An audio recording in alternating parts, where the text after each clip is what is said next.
La defensa activa en el boxeo. ¿De qué trata esto? De cuando tenemos que estar en movimiento, paramos un golpe, inmediatamente sacamos otro, desviamos, producimos un contragolpe de encuentro, un contragolpe de riposta, donde salimos con un pivote, con un lateral, simplemente una parada de combate y una derecha, funciones tradicionales que funcionan siempre, cintura y vuelvo con un gancho. Eso es defensa activa. Haces un movimiento defensivo, pero ese movimiento defensivo viene junto con otro de ataque. Eso es lo que se llama defensa activa. Vamos allá con el capítulo 177 del podcast del legado del jab, donde vamos a hablar de la defensa activa y todo el desarrollo que tiene, ¿no? Como dentro de la formación en el boxeo. Así que vamos allá a hablar de la defensa activa. Para profundizar en la defensa activa, tenemos que salir de la idea de que defender es una reacción pasiva o un acto de protección. Esto pasa mucho, ya esto es bien frecuente. Y bueno, obviamente una buena cuestión es bloquear los golpes. No se trata tampoco que vaya a parar los golpes con la cara, ¿no? O que, no sé, voy a bajar las manos a ver si los puedo parar así en el aire. No. Entonces está bien bloquear los golpes. Pero lo que produce el tema de como quedarse solo en el bloqueo es que pierdes la oportunidad de ataque. Y hay una cosa que yo generalmente me parece que la repito todos los capítulos, es que en el boxeo amateur no hay tiempo. Ese es uno de los principales problemas. El boxeo amateur, a pesar de lo que usted crea, que como que ese asalto se vea largo, no hay tiempo de trabajo. Eso se tiende a demorar. Por lo tanto, yo lo que busco acá es crear una apertura necesaria que me permita destruir la guardia del oponente.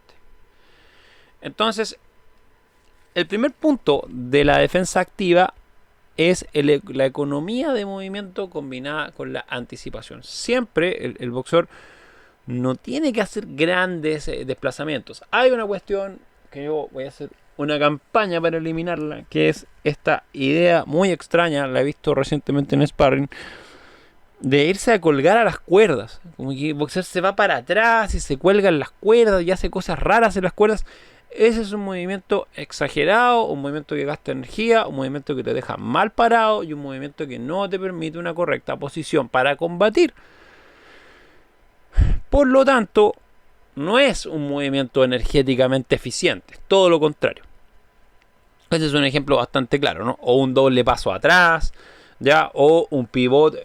Veía hace poco todos los días me mandan videos. Veía un video de un señor que hace contenido que hacía un pivote cruzando hacia la derecha. ¿Por qué te pondrías de cabeza a recibir una derecha? No tiene ningún sentido. En fin. Por lo tanto, el boxeador no tiene que realizar estos grandes desplazamientos que te alejen del rango de golpe, sino que tienes que utilizar movimientos sutiles de cabeza, esquivas rotacionales, balanceos, bloqueos cortos con los antebrazos para mantener contacto visual en una distancia mínima en todo momento. En este caso, el boxeador soviético, ¿no? Esto siempre me va a tratar de basarme como en la teoría del boxeo soviético. Conserva una tensión elástica en las piernas. Entonces sales, vuelves, ¿no? Lo que te permite que la energía del ataque fallido del rival, te permita volver y golpear. Entonces aquí eliminamos un factor que hablábamos en el podcast pasado, el de la iniciativa. Eliminamos el factor de la pérdida de iniciativa. Porque cuando perdemos iniciativa hay un tiempo muerto. Existe un tiempo muerto y ese tiempo muerto es fatal porque lo que hace es que perdamos espacio de atacar, y en el amateur el tiempo es limitado. De hecho, diría que los mayores enemigos en el amateur es el tiempo. Hay muy poco tiempo para hacer las cosas y por lo mismo se tiene que aprovechar cada espacio, cada tiempo para producir un golpe, para producir un ataque ofensivo, porque de lo contrario vamos perdiendo capacidad ofensiva y la energía está corriendo contra nosotros. Entonces, No tenemos que llegar al tercer asalto a hacer todas las cosas. Todas las cosas hay que hacerlas en el primero y en el segundo. Y en el tercero podemos relajar un poco más el movimiento. Entonces, ¿qué es lo que busco acá yo? Manipular el eje de ataque. La defensa debe obligar al rival a comprometer su equilibrio, ¿ya? ¿Y cómo hace esto? El uso de fintas defensivas. Simular un retroceso, por ejemplo, para luego entrar o provocar un golpe para esquivarlo por milímetros. Una de las mejores simulación de retroceso es medio paso atrás con un uppercut de derecha. Por lejos, una de las más prácticas y que tienen más resultados. Entonces, yo lo que busco es provocar en el oponente una ruptura de su cadena de golpes y de su línea de ataque. ¿Cómo se hace esto? Por ejemplo, hacerlo golpear en el aire, ¿no? Y en ese instante se crea un espacio vulnerable, ¿no?, en el rival. Y la defensa activa se transforma en una ofensiva, ¿no? Y aprovecha que el rival ha extendido, ¿ya?, su masa más allá del punto de apoyo. Entonces, una de las cuestiones que tiene que hacer la defensa activa es una herramienta psicológica de presión. Al demostrar como invulnerabilidad en la técnica basada en el espacio y el tiempo, el boxeador lo que hace es socavar la confianza del agresor. Y obviamente, claro, es así. Es lo que hacía Mayweather. Mayweather lo hacía muy bien, ¿no? Mayweather es un tipo que trabaja, sobre todo la pelea con Canelo, es una buena pelea. Es curioso esto, yo lo hablaba, que la pelea con Manny Pacquiao había sido extremadamente mala. y la pelea con Canelo es bastante buena. De hecho, es una pelea que sirve para hacer clases. Es tremenda esa pelea. Es una pelea que tú perfectamente puedes tomarla y ocuparla para hacer clases. Lo que hace ahí Mayweather, por ejemplo, constantemente es medio paso atrás, jab, da medio paso lateral, recto, ¿no? Bascula la cabeza hacia adelante, Canelo lanza el golpe y se mueve, se inclina levemente hacia atrás, vuelve con una derecha. Parada de combate con la mano adelantada, derecha. Y se ve como a través del momento va cada vez más eliminando cualquier posibilidad de ataque de Canelo. Es impresionante cómo domina totalmente cualquier intento de ataque. Es una cuestión increíble, ¿no? Entonces, lo que se hace acá es hacer que las combinaciones se vean disipadas, ¿no?, por bloqueos precisos, pasos de pivote mínimos. Ojo, yo esto siempre lo digo, los pivotes no tienen que ser, ¿qué es un pivote?, ¿no? A veces tengo este rollo que asumo que la gente entiende o cree que, no sé, se sabe todo el lenguaje del boxeo y no tiene por qué ser así, ¿no? No es necesario saber. El pivote es un movimiento circular o semicircular en realidad, que puede ser en 90 grados. En este caso el pivote más común es hacia la izquierda. En 90 grados o en 45 grados o incluso en 30 grados. Desde el pie adelantado, no, del pie atrasado del rival, ¿no? En general con zurdos no se hace porque te conectaría a la derecha en la cabeza. Entonces, ¿qué es lo que hace esto? Sales de la línea de ataque. Eso es un pivote, ¿no? Creo que no lo había explicado antes, lo tenía que explicar. Pero algo que yo siempre pienso sobre los pivotes, que los pivotes tienen que ser en 30 o 45 grados. El pivote en 90 grados, si bien existe y es parte del boxeo y es válido, es una maniobra muy arriesgada. Si quedas mal parado, te va a llegar una derecha o el rival se va a reposicionar y el gasto energético no va a servir para nada. Piensa siempre que el gasto energético tiene que tener una utilidad. El gasto energético no puede ser solo porque sí. Tiene que tener una utilidad. Eso es muy importante.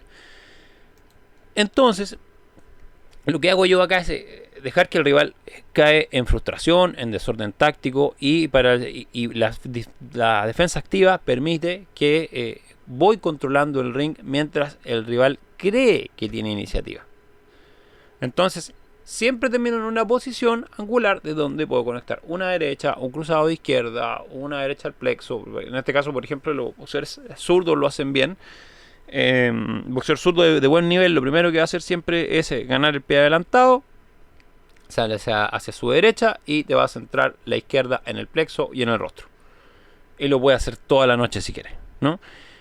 Es eso, ganas una posición o un bloqueo o un medio paso o una finta y permites que tu defensa en cada bloqueo, en cada esquive, en cada movimiento de cintura, en cada finta, golpee.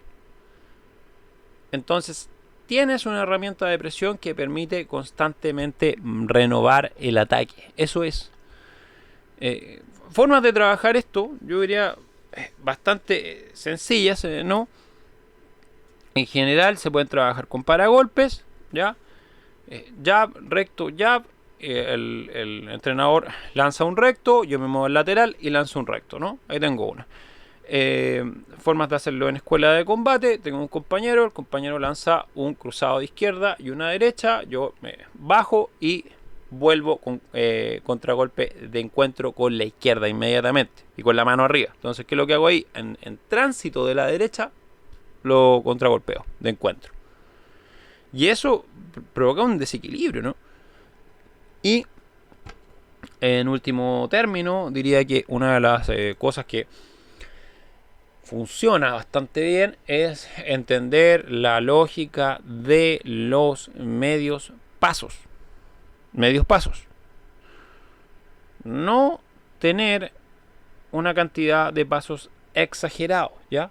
Lógica de medios pasos. Medios pasos, medio paso, paso plano, hacia la izquierda, hacia la derecha, ¿ya? Esto siempre lo repito, pero lo tengo que volver a repetir. Ese paso plano, cuando voy a la izquierda, la pierna adelantada va a la izquierda. Cuando voy hacia atrás, la pierna derecha va hacia atrás y hacia la derecha. Cuando voy hacia adelante, la pierna izquierda la que va adelante. Eso es la lógica de los pasos planos y mantengo mi postura de mis pies en una L. Entonces, a practicar bajo ese carácter siempre, medio paso. No es necesario moverse tanto. Si yo me muevo exageradamente hacia los lados o hacia atrás y nunca hacia atrás, lo que creo es una línea de ataque nueva para que el rival simplemente estire a la derecha y me golpee. Y además de eso, pierdo iniciativa, pierdo espacio y pierdo tiempo. Y el tiempo en el boxeo amateur es en extremo importante. Eso sería el capítulo de hoy.